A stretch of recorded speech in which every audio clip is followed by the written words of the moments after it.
اللهم صل على محمد وعلى آل محمد كما صليت على إبراهيم وعلى آل إبراهيم إنك حميد مجيد. اللهم بارك على محمد وعلى آل محمد كما باركت على إبراهيم وعلى آل إبراهيم إنك حميد مجيد. الحمد لله نحمده ونستعينه ونستغفره ونؤمن به ونتوكل عليه ونعوذ بالله من شرور أنفسنا ومن سيئات أعمالنا. من يهده الله فلا مضل له ومن يضلله فلا هادي له. ونشهد أن لا إله إلا الله وحده لا شريك له. ونشهد أن سيدنا وسندنا ومولانا محمدا عبده ورسوله صلى الله تعالى عليه وعلى آله وصحبه وبارك وسلم تسليما كثيرا. أما بعد، قال الله تبارك وتعالى في كلامه المجيد والفرقان الحميد: يا أيها الذين آمنوا كتب عليكم الصيام كما كتب على الذين من قبلكم لعلكم تتقون. وقال رسول الله صلى الله عليه وسلم: من صام رمضان إيمانا واحتسابا غفر له ما تقدم من ذنبه، ومن قام رمضان إيمانا واحتسابا غفر له ما تقدم من ذنبه، أو كما قال عليه الصلاة والسلام. صدق الله العظيم وصدق رسوله النبي الكريم، ونحن على ذلك من الشاهدين والشاكرين. الحمد لله رب العالمين. الحمد لله. محترم حاضرین، برادران ইসলাম, আল্লাহ রাব্বুল আলামিনের লাখ কোটি শুকরিয়া যে আল্লাহ রাব্বুল আলামিন আমাদেরকে যে উদ্দেশ্যে দুনিয়াতে প্রেরণ করেছেন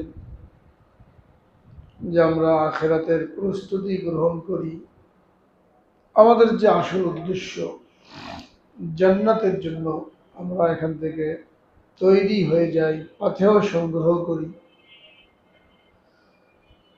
তো উদ্দেশ্যকে বাস্তবায়ন করার জন্য, সফলতা দান করার জন্য আল্লাহ রাব্বুল আলামিন আমাদেরকে আসবাব দিয়েছেন, পুঁজি দিয়েছেন, যাতে করে আমরা আখিরাতের এই ব্যবসায় কামিয়াবি অর্জন করতে পারি। একজন ব্যবসায়ীর যেমন ব্যবসা করার জন্য পুঁজি লাগে, আমাদের জীবনটাকেও আল্লাহ রাব্বুল আলামিন ব্যবসা বলে অভিহিত করেছেন, আখিরাতের ব্যবসা। তো তার জন্য যা পুঁজি দরকার, হায়াত, সময়, মাল, সম্পদ, এগুলি আমাদেরকে আল্লাহ রাব্বুল আলামিন দান করেছেন। যদি আমরা এগুলোকে কাজে লাগাই, হিসাব করে এগুলোকে ব্যবহার করি, তো আমাদের জন্য আখিরাতের প্রস্তুতি গ্রহণ করা এবং আমাদের জন্য যে টার্গেট নির্ধারণ করে দিয়েছেন সেই টার্গেট পর্যন্ত পৌঁছা, এটা একদম সহজ। মূলত আল্লাহ রাব্বুল আলামিন আমাদেরকে দুনিয়াতে পাঠিয়েছেন একমাত্র ইবাদত করার জন্য। 27 পারার 2য় পৃষ্ঠা সূরা জারিয়াতের মধ্যে আল্লাহ রাব্বুল আলামিন ইরশাদ করেন: আমা খালাকতুল জিন্না ওয়াল ইনসা ইল্লা লিয়াবুদুন। আমি মানুষ আর জিন জাতিকে শুধুমাত্র আমার ইবাদত করার জন্যই সৃষ্টি করেছি। মানুষ, জিন, এই দুই জাতি, এদেরকে বলা হয় মুকাল্লাফ, অর্থাৎ আল্লাহর হুকুম মানতে বাধ্য। এদের হিসাব হবে, ভালো করলে ভালো ফল পাবে, খারাপ করলে খারাপ পরিণাম ভোগ করবে। মানুষ আর জিন ছাড়া অন্য যত মাখলুক, তাদের কোনো হিসাব কিতাব নাই, তাদের জন্য কোনো হুকুম হাকাম নাই, তাদের জন্য কোনো বিধি বিধান নাই। কেননা তাদের মধ্যে আল্লাহ তাআলার নাফরমানি করার কোনো যোগ্যতাই নেই। যাকে যে কাজে আল্লাহ তাআলা লাগিয়ে দিয়েছেন সে সেই কাজ করে যাচ্ছে। সূর্যকে যে কাজে লাগিয়ে দিয়েছেন, পূর্ব দিক থেকে উঠবে, পশ্চিম দিকে ডুববে, এর বিরোধিতা করার ক্ষমতা সূর্যের নাই।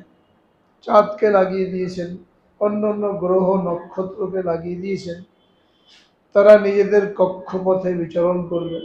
এটা এভাবেই চলতে থাকবে আল্লাহ তাআলার দ্বিতীয় আদেশ না আসা পর্যন্ত। অনুরূপভাবে ফেরেশতা,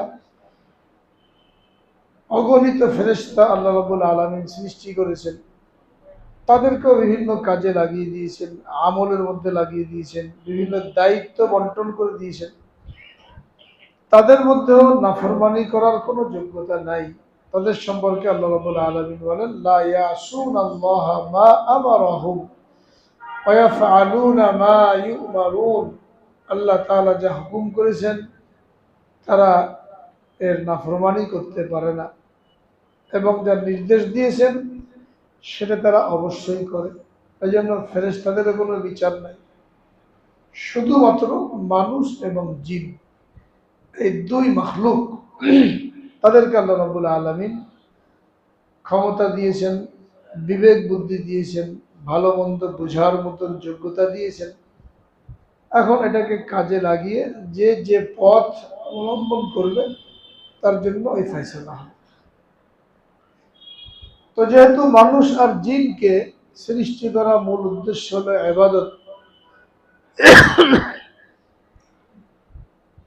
এখন এই ইবাদতের মধ্যে ত্রুটি হয়, যেহেতু আমাদেরকে মানবিক চাহিদা দিয়ে তৈরি করা হয়েছে, দুনিয়া আবাদ করার জন্য নির্দেশ দেওয়া হয়েছে। এখন একজন মানুষ যদি সবসময় ইবাদতের মধ্যেই থাকে তাহলে তার দুনিয়া অচল হয়ে যাবে। আবার যদি দুনিয়া নিয়েই ব্যস্ত থাকে তাহলে আখিরাত বরবাদ হয়ে যাবে। এই জন্য আল্লাহ রাব্বুল আলামিন দুনিয়াও ঠিক থাকে, আখিরাতও ঠিক থাকে, সেইভাবে নির্দেশ দিয়েছে। এবং বান্দা যখন তার প্রত্যেকটা কাজ আল্লাহর হুকুম মতন করবে, আল্লাহ রসুলের তরিকা মতন সম্পাদন করবে, তো এটা একেবারে দুনিয়ার কাজ হলেও আল্লাহ রাব্বুল আলামিন সেটাকে ইবাদত হিসাবে গণ্য করবে। এই হিসাবে মানুষ সবসময় ইবাদতের মধ্যেই লিপ্ত। কাজের মানুষ খানা খাবে, একেবারেই ব্যক্তিগত কাজ, কিন্তু এখানেও আল্লাহ রসুলের তরিকা আছে। এই তরিকা মতন খানা খেলে এটা তার জন্য ইবাদত হবে। কাজের মানুষ ঘুমাবে নিজের সারা দিনের ক্লান্তি দূর করার জন্য, এই ঘুমটা যদি আল্লাহ রসুলের তরিকা মতন হয় এটা তার জন্য ইবাদত হবে। একজন মানুষ তার প্রাকৃতিক কর্ম সম্পাদন করবে, এটাও যদি আল্লাহ রসুলের তরিকা মতন হয় এটাও তার জন্য ইবাদত। একটু খেয়াল করে নবীজির তরিকা মতন করলে একেবারেই ব্যক্তিগত কাজও দিন হিসাবে গণ্য হবে, ইবাদত হিসাবে গণ্য হবে। কিন্তু আমরা শয়তানের কারণে, নফসানি খায়াসাতের কারণে সবসময় এইভাবে চলতে পারি না, ত্রুটি হয়ে যায়, অনেক ত্রুটি হয়ে যায়। 11 মাস আমরা এই ভুল ত্রুটির মধ্যেই কাটাতে থাকি, যেগুলো আমরা একটু খেয়াল করলে ইবাদত বানাতে পারতাম। বেখেয়াল হওয়ার কারণে ওইটার ইবাদত থাকে না, ওইটা দুনিয়া হয়ে যায়। তো আল্লাহ তাআলা মেহরবানি করেছেন যে আমাদের এই 11 মাসে ইবাদত বন্দেগী করার ক্ষেত্রে, আখিরাতের জন্য প্রস্তুতি নেওয়ার ক্ষেত্রে যে ভুল ত্রুটি হয় এটাকে দূর করার জন্য আল্লাহ রাব্বুল আলামিন আমাদেরকে রমজান মাস দান করেছেন। আর এই রমজান মাসের ইবাদত বন্দেগী, দান সদকা, তাসবিহ তাহলিল, তেলাওয়াত, এগুলির সওয়াব এই পরিমাণ বৃদ্ধি করেছেন যে একজন মানুষ যদি রমজানে হিসাব করে আগে থেকে রুটিন তৈরি করে ওইভাবে তার রমজান মাসটা কাটায়, তাহলে বিগত 11 মাসে তার আমলের জন্য যে ত্রুটি হয়েছে এই ত্রুটি পরিপূর্ণ শুধরে যাবে, ক্ষতিপূরণ হয়ে যাবে। কিন্তু এখানে শয়তান আমাদেরকে ধোঁকা দেয়। আমরা বিগত 11 মাস যেমন অতিবাহিত হয়, রমজানটাও এরকমই কাটাই, তো রোজা রাখা ছাড়া আমাদের আমলের মধ্যে তেমন কোনো পরিবর্তন আসে না। এটা অত্যন্ত দুঃখজনক। এই জন্য রাসূল আকরাম সাল্লাল্লাহু আলাইহি ওয়াসাল্লাম রমজান মাস আসার 2 মাস আগে থেকেই রমজান পাওয়ার জন্য আল্লাহর নিকট দোয়া করতেন, উম্মতকে দোয়া শিখিয়েছেন, নিজে দোয়া করেছেন, আল্লাহুম্মা বারিক লানা ফি রজব ওয়া শাবান ওয়া বাল্লিগনা রমাদান, আল্লাহুম্মা বারিক লানা ফি রজব ওয়া শাবান ওয়া বাল্লিগনা রমাদান। হে আল্লাহ, আমাদের রজব আর শাবানের মধ্যে বরকত দাও আর আমাদেরকে রমজান পর্যন্ত পৌঁছে দাও। 2 মাস আগে থেকে দোয়া করেছেন গুরুত্ব বোঝানোর জন্য, যে তোমাদের ত্রুটি বিচ্যুতি ভুল ভ্রান্তি এগুলো দূর করার জন্য আল্লাহ রাব্বুল আলামিন রমজান মাস দিচ্ছেন তোমাদেরকে। তোমরা এখন থেকে যদি প্রস্তুতি না নাও আর প্রস্তুতি ছাড়াই রমজান চলে আসে, তাহলে এটাকে তোমরা কাজে লাগাতে পারবে না। 2 মাস আগে থেকে দোয়া করেছেন। রমজান আসার আগে সাহাবায়ে কেরামকে খুতবা দিয়েছেন, বয়ান করেছেন, রমজান মাস কিভাবে কাটাতে হবে তার দিক নির্দেশনা দিয়েছে। বস্তুত রমজান মাসের ইবাদত, রমজান মাসের আমল বান্দার জীবনে এত পরিবর্তন আনে, বান্দার আমলকে এত সমৃদ্ধশালী করে যে একটা রমজানের আমলের কারণে বান্দার মর্যাদা অনেক ঊর্ধ্বে চলে যায়।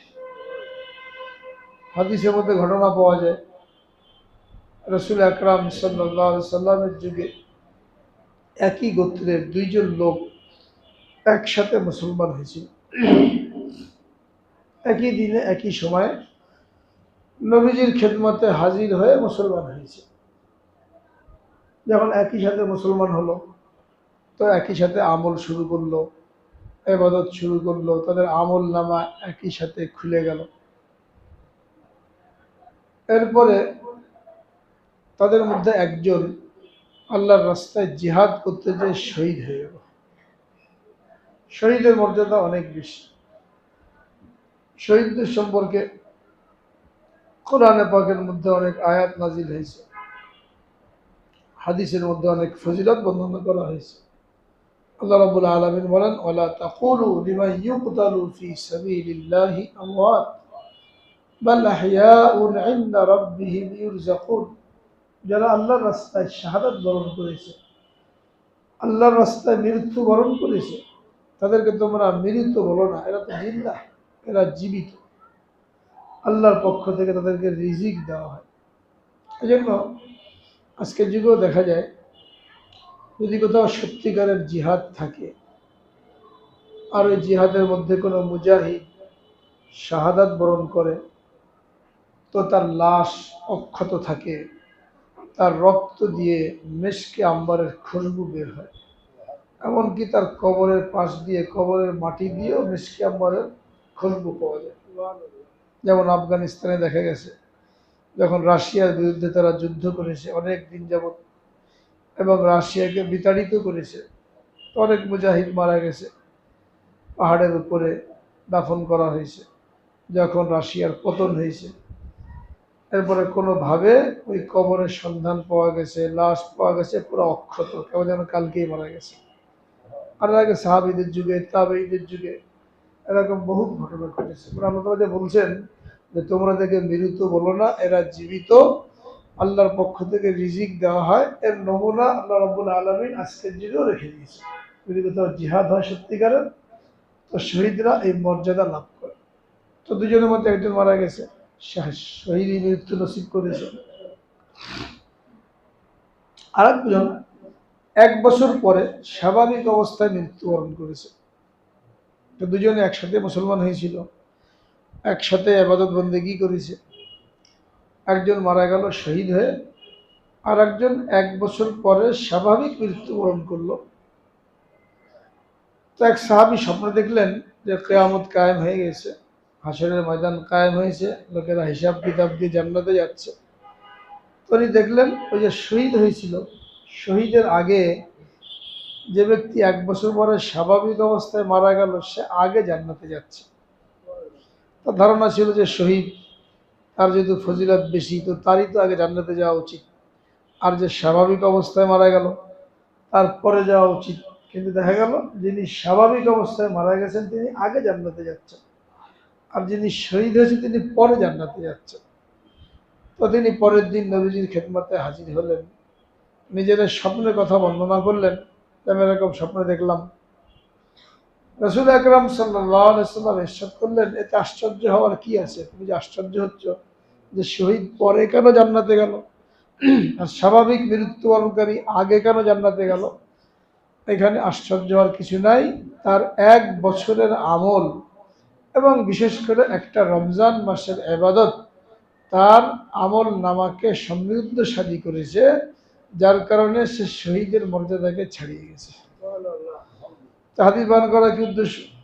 বয়ান করার উদ্দেশ্য হলো একটা রমজানের আমলের কারণে, একটা রমজানের ইবাদতের কারণে একজন মুমিন ব্যক্তির আমল নামা অনেক সমৃদ্ধশালী হয়, সে অনেক মর্যাদাশালী হয়ে যায়। তো আল্লাহ তাআলা মেহেরবানি করে আমাদেরকে রমজান মাস দিয়েছেন, দিচ্ছেন, আর অল্প কদিন পরেই রমজান শুরু হবে।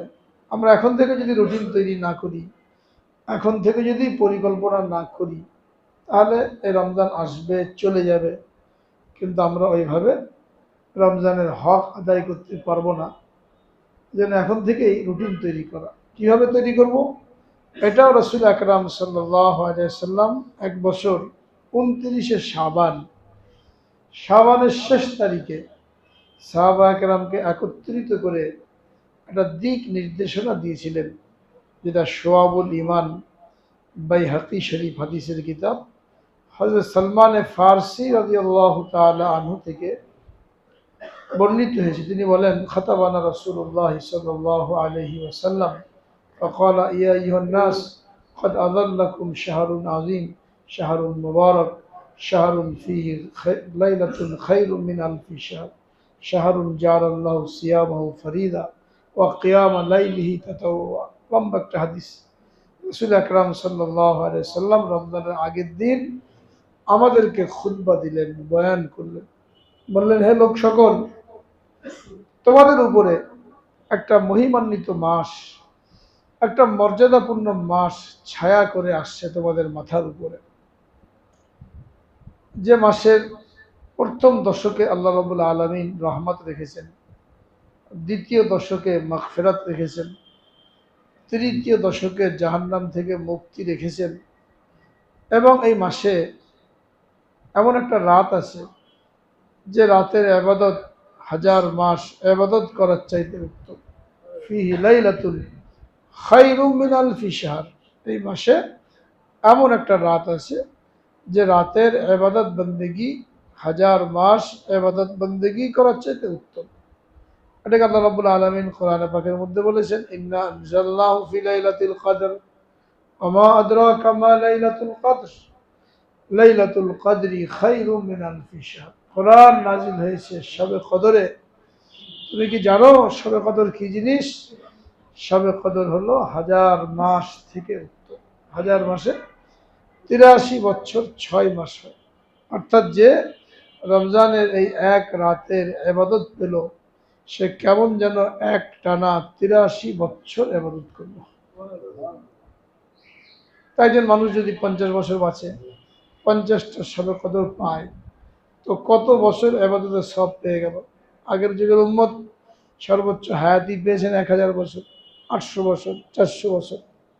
আর আমাদের হায়াত কম, কিন্তু আল্লাহ রাব্বুল আলামিন এই রমজানের বরকতে আমাদের আমলের মধ্যে এত বরকত দান করেছেন যে আমরা 50-60 বছরের জিন্দগিতে হাজার হাজার বছর ইবাদত করার সওয়াব লাভ করতে পারি। এই জন্য সাহাবায়ে কেরামকে দিক নির্দেশনা দিয়েছেন যে এই মাস, এটা হলো বরকতের মাস।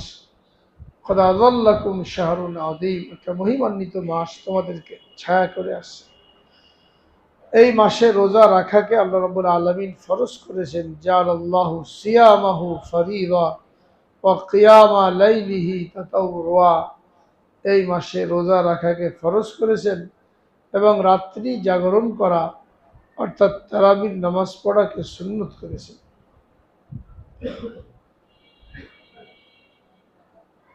এই মাসে কি করতে হবে সেটা বলে দিয়েছেন। হুয়া শাহরুস সাবর ওয়া শাহরুল মুওয়াসাত। এই রমজান মাস হলো সবরের মাস, ধৈর্যের মাস। কোনো লড়াই ঝগড়া করা, তর্কাতর্কি করা, বিবাদে জড়িয়ে পড়া, এটা রোজাদারের জন্য শোভা পায় না। এবং এটা গমখারি, গমগুসারি, মানে পরস্পরে সহমর্মিতার মাস, সমবেদনা প্রকাশ করার মাস। মুসলমান একে অন্যের প্রতি সমবেদনা পেশ করবে, সহমর্মিতা পেশ করবে। এরপরে বললেন যে এই মাসে তোমরা 4টা কাজ বেশি বেশি করে করবে। 2টো কাজ এটা তোমরা করবে তোমাদের নিজেদের জন্যই, আর 2টো কাজ করবে আল্লাহকে খুশি করার জন্য। 4টে কাজ: আল্লাহ পাকের তাওহীদের সাক্ষ্য দেওয়া, লা ইলাহা ইল্লাল্লাহ এটা বেশি বেশি পড়তে থাকা, এবং ইস্তিগফার নিজের গুনাহ মাপ চাইতে থাকা। লা ইলাহা ইল্লাল্লাহ আস্তাগফিরুল্লাহ, এই আমলটা তোমরা বেশি বেশি করবে। বেশি বেশি লা ইলাহা ইল্লাল্লাহ পড়বে, বেশি বেশি ইস্তিগফার করবে। আর 2টো জিনিস তোমাদের নিজেদের জন্যই করতে হবে। তোমাদের একটা হলো আল্লাহর নিকট জান্নাত কামনা করা, আর একটা হলো জাহান্নাম থেকে মুক্তি চাওয়া। আল্লাহুম্মা ইন্না নাসআলুকাল জান্নাতা ওয়া নাউযু বিকা মিনান নার। এই 4টা আমল বেশি করে করার জন্য স্বয়ং নবী করিম সাল্লাল্লাহু আলাইহি ওয়াসাল্লাম নির্দেশ দিয়েছেন। লা ইলাহা ইল্লাল্লাহ পড়ো, ইস্তিগফার করো, জান্নাত চাও, জাহান্নাম থেকে পানাহ চাও। লা ইলাহা ইল্লাল্লাহ আস্তাগফিরুল্লাহ আসআলুকাল জান্নাহ ওয়া আউযু বিকা মিনান নার। যদি আমরা এটা মুখস্থ করি, এক লাইনের দোয়া, তাহলে 4টা জিনিস চলে আসছে। লা ইলাহা ইল্লাল্লাহ আস্তাগফিরুল্লাহ আসআলুকাল জান্নাহ ওয়া আউযু বিকা মিনান নার। আসআলুকাল জান্নাহ মানে জান্নাত চাই, ওয়া আউযু বিকা মিনান নার মানে জাহান্নাম থেকে মুক্তি চাই। এরপরে বললেন এই মাসে তোমরা তোমাদের নিজেদের কাজের চাপও কমিয়ে নাও। কর্মচারী যারা আছে এদের উপর থেকে কাজের বোঝা কমিয়ে দাও, এদেরকে ইবাদত করার সুযোগ দাও।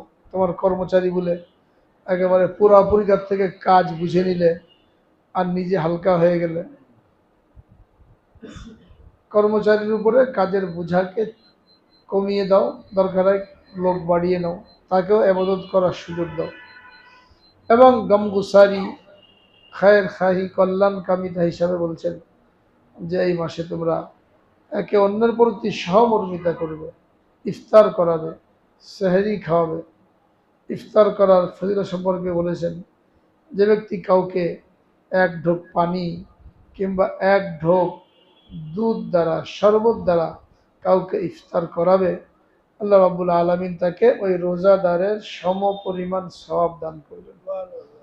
হয়তো আমার রোজা কবুল নাও হতে পারে, কিন্তু আমি একজন রোজাদারের খেদমত করলাম। বলছিলেন যে রোজাদারকে খাওয়াবে। সাহাবায়ে কেরাম মনে করেন খাওয়ানো মানে তো পেট ভরা, পেট ভরে খাওয়ানো। বললেন আমাদের কার সামর্থ্য আছে আমরা কাউকে পেট ভরে খাওয়াতে পারি, নিজেরাই খেতে পারি না। বললেন পেট ভরে খাওয়ানো কোনো জরুরি না, ইফতার করানো, রোজা ভাঙ্গানো। এই রোজা ভাঙ্গানোর জন্য একটা খেজুর কিংবা এক শরবত, 1 ফোঁটা বলছেন, 1 ফোঁটা শরবত, এক ঢোকের কথা বলছেন, এক ঢোক শরবত, এক ঢোক পানি, দুধ, যার যা সামর্থ্য হয়, এটা দিয়ে কেউ যদি ইফতারি করো তাহলে তোমাকে ওই পরিমাণ সওয়াব দেওয়া হবে, আর বেশি দিলে তো বেশি হবেই। এইভাবে দিক নির্দেশনা দিয়েছে। এই জন্য আমরা আমাদের রুটিনটা তৈরি করব। সবচেয়ে বড় বিষয় হলো রমজান মাস কোরআন নাজিলের মাস। শাহরু রমাদান আল্লাযী উনজিলা ফীহিল কুরআন হুদাল লিন-নাস ওয়া বাইয়িনাতিন মিনাল হুদা ওয়াল ফুরকান। রমজান মাস হলো কোরআন নাজিলের মাস। এই মাসে আল্লাহ রাব্বুল আলামিন কোরআনে কারীম নাজিল করেছেন। কোরআনে কারীম লাওহে মাহফুজে ছিল। লাওহে মাহফুজ থেকে দুনিয়ার আসমানে শবে কদরে কোরআন নাজিল করেছেন। এই জন্য রমজান মাসে কোরআনের সাথে সম্পর্ক বাড়ানো, বেশি থেকে বেশি তেলাওয়াত করা, পত্র পত্রিকা, মোবাইল, খবর, অন্যান্য গল্পগুজব, এইগুলো কমিয়ে যত বেশি থেকে বেশি আমাদের সম্পর্ক কোরআন তেলাওয়াতের সাথে হয়ে যায়। কোরআন তেলাওয়াত করাটা মুস্তাকিল ইবাদত। তরজমা পড়লে ওই সব নেই যেটা তেলাওয়াত করলে পাওয়া যায়, একটা অক্ষরে 10টা নেকি। রমজান মাসে প্রত্যেকটা আমলের নেকি 70 গুণ বৃদ্ধি পায়। অর্থাৎ রমজানে কেউ এক খতম কোরআন পড়লো তো কেমন যেন অন্য সময় 70 খতম কোরআন পড়লো। এই জন্য কমপক্ষে একটা খতম যেন হয়, বেশি হলে তো ভালো। অফিসিয়াল কাজ কাম, পারিবারিক কাজ কাম, ব্যবসায়িক কাজ কাম, এগুলো সারা বছরই করা যাবে, কিন্তু রমজানের ফজিলতটা অন্য মাসে লাভ করা যাবে না। এই কারণে রমজানে তেলাওয়াতের পরিমাণ, ইবাদতের পরিমাণ বাড়িয়ে দেওয়া। ইবাদতের মধ্যে গুরুত্বপূর্ণ ইবাদত হলো তেলাওয়াত। কোরআনে পাক একটা হক বান্দার উপরে, সেটা হলো 2 খতম করা। বছরে যারা তেলাওয়াত করতে পারে কমপক্ষে 2টা খতম করা কোরআনের হক। যদি কেউ 2 খতম না করে পুরো বছরে, তাহলে কোরআন তার বিরুদ্ধে অভিযোগ করবে আল্লাহ পাকের নিকট। তো রমজানে যদি আমরা কষ্ট করে একটা খতম করি আর বাকি 11 মাসে একটা খতম আমরা করতে পারি, এইভাবে আমরা সহজে 2 খতম করতে পারি। বাকি হিম্মত এতটুকু হবে না হয় যেন যে একটা খতম করা করবো, যত বেশি থেকে বেশি তেলাওয়াত করতে পারি। মা বোনদেরকে বলে দিতে হবে কাজ কাম কমিয়ে তারা যেন তেলাওয়াতের প্রতি মনোনিবেশ করে। তাহলে একটা আমল। দ্বিতীয় আমল হলো নামাজের পরিমাণ বাড়িয়ে দেওয়া। কেন? রমজান সম্পর্কে বলা হয়েছে যে আল্লাহ রাব্বুল আলামিন একটা ফরজের মর্যাদা 70 গুণ বৃদ্ধি করেন, আর একটা নফলকে ফরজের বরাবর করে দেন। রমজানের বাইরে সারা বছরের নফল নামাজ, সারা বছরের নফল আবাদত, এটা 2 রাকাত ফরজ নামাজের সমান হবে না। দেখবে 11 মাস পুরা নামাজ পড়তেই রয়েছে নফল নামাজ, তো 2 রাকাত ফরজ নামাজের সমান হবে না। কিন্তু রমজানের 2 রাকাত নফল নামাজ 2 রাকাত ফরজের সমতুল্য। তো যত পড়ে নিতে পারি। এই জন্য অন্যান্য মাসে এই নামাজের এহতেমাম করতে না পারলেও রমজান মাসে নামাজের এহতেমাম করা। তার মধ্যে 1 নম্বর হলো 5 ওয়াক্ত নামাজ যেন জামাতের সাথে পড়তে পারি। পুরুষদের জন্য 5 ওয়াক্ত নামাজ যেন জামাতের সাথে পড়তে পারি, জামাত কোনো অবস্থায় না ছোটে। ফজর থেকে ঈশা পর্যন্ত 5 ওয়াক্ত নামাজ জামাতের সাথে পড়া। এরপরে কিছু নফল নামাজ আছে, যে নফলের দ্বারা বান্দা আল্লাহ তাআলার নৈকট্য লাভ করে। হাদিসের মধ্যে বলা হয়েছে বান্দা নফল ইবাদত করতে করতে আল্লাহ তাআলার এত কাছাকাছি হয়ে যায়, আল্লাহ তাআলার এত নৈকট্য লাভ করে যে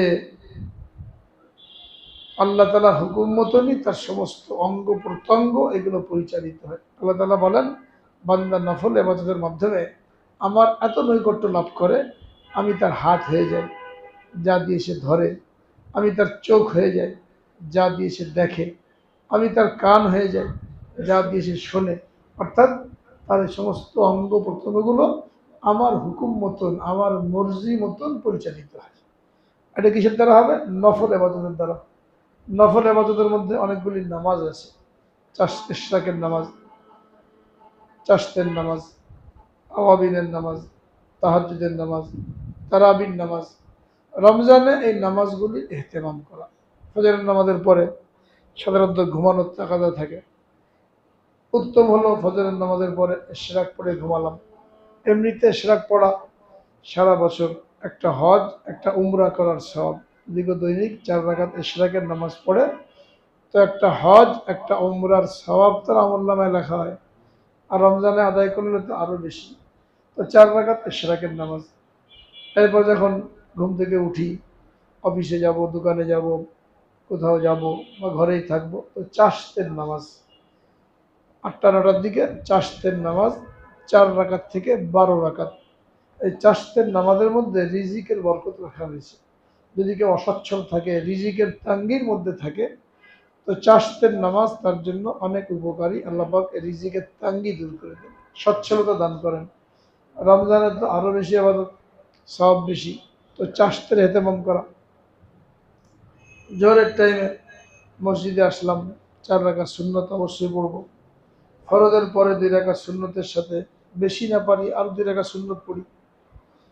আসরের সময় মসজিদে এসে আগে 4 রাকাত সুন্নতে গায়রে মুআক্কাদা বসে না থেকে আজানের সাথে সাথে চলে আসলাম, এটা পড়লাম। মাগরিবের টাইমে তো ইফতারির জন্য সময় দেওয়াই হয়। মাগরিবের টাইমে ফরজ নামাজের আগে কোনো নামাজ নাই, আজানের পরপরই ফরজ নামাজ পড়ার বিধান। ইফতারের জন্য যদি সময় দেওয়া হয় পর্যাপ্ত পরিমাণ, এই জন্য ইফতারির পরে ফরজ নামাজের পরে 2 রাকাত সুন্নতের সাথে আরো 6 রাকাত আওয়াবিন পড়ার অভ্যাস করা কমপক্ষে টাইম দেওয়া হচ্ছে। অন্য সময় না পারি, রমজানে তো ব্যস্ততা কম থাকে মানুষের, এই সময় যদি আওয়াবিন পড়তে না পারি বড় মাহরুমের কথা। বলা হয় বারবার, কিন্তু দেখা যায় যে মাগরিবের পরে 2 রাকাত সুন্নত পড়তে পড়তেই মসজিদ খালি হয়ে গেল। মানুষজন ওই বকেয়া ইফতারির উপরে ঝাঁপিয়ে পড়ার জন্য তাড়াতাড়ি চলে যায়। 15 মিনিট সময় দেওয়া হয়েছে, খেয়েছে ধুমছে, হ্যাঁ পেট ভরেই খেয়ে আসছে, আরও কিছু রয়ে গেছে ওটা খাওয়ার জন্য এখন তাড়াতাড়ি মসজিদ খালি। এটা না হয়, সময় যখন দেওয়া হলো 15 মিনিট খাই। 6 রাকাত নামাজ পড়তে কতক্ষণ লাগবে? 10 মিনিট লাগবে। তো কমপক্ষে একটা মাস যদি আমি আওয়াবিনের এহতেমাম করতে পারি, তো হতে পারে এই বরকতে আল্লাহ পাক আল্লাহ রাব্বুল আলামিন বাকি 11 মাস আমাকে তৌফিক দিয়ে দেবেন। এটা তো পরে পাওয়া যাবে না। এই জন্য মাগরিবের পরে 6 রাকাত আওয়াবিন, এটা এখন থেকে নিয়ত করি, পারলে এখন থেকে পড়া শুরু করি। আর 4-5 দিন আছে মাত্র, এখন থেকে অভ্যাস করলে হয়তো রমজানে কষ্ট নাও হতে পারে। আজকে থেকে শুরু করে দিই, আল্লাহ তাআলা তৌফিক দিলে। তো আওয়াবিনের এহতেমাম করা 6 রাকাত। এরপরে ঈশার নামাজের আগে এসে 4 রাকাত সুন্নত পড়লাম। ঈশার নামাজের পরে 2 রাকাত সুন্নত পড়লাম। এরপরে তারাবির নামাজের মধ্যে এহতেমামের সাথে শরীক হওয়া, 20 রাকাত তারাবির নামাজ, এটা সুন্নতে মুআক্কাদা। এর মধ্যে 1 খতম কোরআনে পাক পড়া, এটাও সুন্নতে মুআক্কাদা। একা একা গেলে আর পড়া হয় না। এই জন্য এখন থেকে নিয়ত করব, যত ব্যস্ত থাকুক, যত ক্লান্তি থাকুক, তারাবির নামাজ 20 রাকাত অবশ্যই পড়ব। কোনো দুষ্ট লোকের কোনো কথায় কান দেব না। কিছু দুষ্ট লোক থাকে, এরা নিজেরাও আমল করে না, অন্যকেও আমল থেকে ফেরানোর জন্য চেষ্টা করে, বিভিন্ন কথাবার্তা বলে, হাদিস শোনায়। নামাজ পড়বেন আপনি, নামাজ পড়লে কোনো গুনাহ হবে? 3 টাইমে নামাজ পড়লে গুনাহ, বাকি টাইমে নামাজ পড়লে গুনাহ হবে না। 8 টাকাতে বেশি পড়া যাবে না, নবীজি পড়েন নাই। হ্যাঁ, তো নিজেরাও পড়ে না, অন্যকেও পড়তে দেয় না। এই সমস্ত লোকের কথায় কান না দিয়ে চেষ্টা করব 20 রাকাত পড়ার জন্য, এবং অবশ্যই একটা খতম যেন হয়। আমি খতম করতে পারি আর না পারি, তারাবিতে যখন 1 খতম শুনলাম, তো কি হবে? 70 খতম কোরআনের সওয়াব পেয়ে গেলাম। এত বড় নিয়ামত, এত বড় বরকতময় ইবাদত থেকে বঞ্চিত হওয়া, এটা শয়তানের ধোঁকা ছাড়া আর কিছুই না। তো তারাবির এহতেমাম করা, আর সর্বশেষ তাহাজ্জুদের এহতেমাম করা। সারা বছর করতে পারি আর না পারি, রমজানে যদি সেহরি খাওয়ার জন্য উঠতেই হয়, তো আধা ঘন্টা আগে উঠি, 1 ঘন্টা আগে উঠলাম, আর আধা ঘন্টা আগে উঠে নামাজ পড়লাম, দোয়া করলাম। দোয়া কবুলের সময় এটা একটা সংক্ষিপ্ত রুটিন বলা হলো, যে রমজান মাসটা আমরা কিভাবে কাটাবো, তেলাওয়াত এবং নামাজের পরিমাণ কিভাবে বৃদ্ধি পাবে, এ সম্পর্কে ইনশাল্লাহ আরও সামনে বিস্তারিত আলোচনা হবে। আমরা এখন থেকে দোয়া করতে থাকি, রমজানের জন্য প্রস্তুতি নিতে থাকি, যেন আল্লাহ পাক সকলকে সুস্থতার সাথে রমজান মাস অতিবাহিত করার তৌফিক দান করেন। আখিরু দাওয়ানা আলহামদুলিল্লাহি রাব্বিল আলামিন।